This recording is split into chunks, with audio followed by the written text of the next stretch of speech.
3 days. That's how long the average person can survive without water. Not weeks, not months, 3 days. And right now, somewhere in the world, someone is on day 2.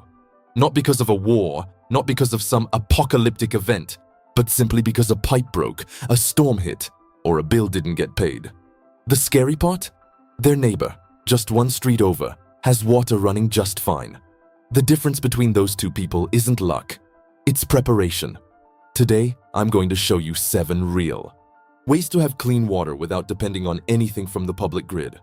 But stay until the end, because method number 7 is the one most people overlook, and the one that could actually save your life in a real emergency.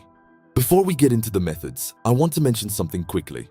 While researching this content, I came across a system that goes beyond water. It talks about complete energy independence, about how families are disconnecting from the grid in a practical way, without spending a fortune. I dropped the link in the comments. It's not for everyone, but if you're the type who takes this idea of real autonomy seriously, it's worth 2 minutes of your time. Now let's get into it. Method number 1, rainwater harvesting. Sounds simple, and it is. But most people do it wrong.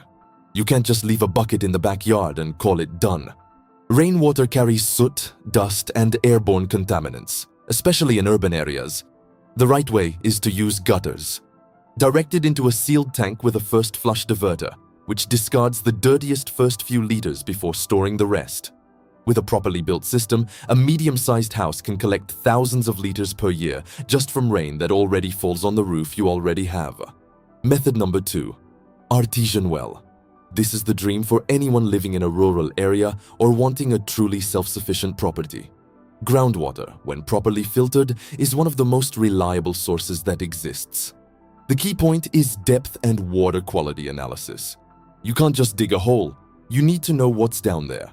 But when done right, a well-built well can supply a family for decades with zero cost from the utility company. Method number 3, gravity filters. This is the most accessible of all, and it works without electricity, without grid pressure, without anything. You put contaminated water in the top compartment, gravity pulls it through the filter elements, and clean water comes out. The bottom. There are models with ceramic, activated carbon, and colloidal silver. The level of purification is impressive. Many families in countries without treated water use this as a permanent solution. Method number 4, solar distillation. You take a dark container, put dirty water or even seawater inside, cover it with angled transparent plastic, and the sun does the work. The heat evaporates the water, leaving behind any contaminants, bacteria, and heavy metals. The vapor condenses on the plastic and drips into a clean collector on the side. Production is slow, yes, but in an emergency situation, it's literally water from nothing. Method number 5, biosand filter.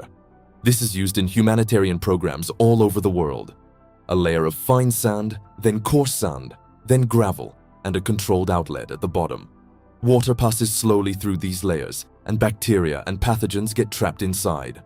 Over time, a biological layer forms in the sand that increases the filters.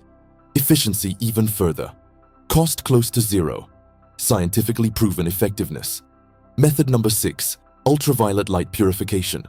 UV radiation destroys the DNA of bacteria and viruses, making water biologically safe without changing the taste or adding any chemicals. There are portable UV pens that cost less than $50 and purify a liter of water in under a minute. Perfect for camping, for people living in high-risk areas, or for anyone who simply wants an extra layer of safety at home. And now, method number 7, the one I promised. Atmospheric water harvesting. This is not science fiction technology. In regions with relative humidity above 50%, there are devices that literally condense water out of the air, the same way a cold glass gets wet on a hot afternoon. There are versions that run on solar power. There are manual versions that use capture meshes in areas with frequent fog. In Chile, Peru, and arid regions around the world, entire communities survive this way.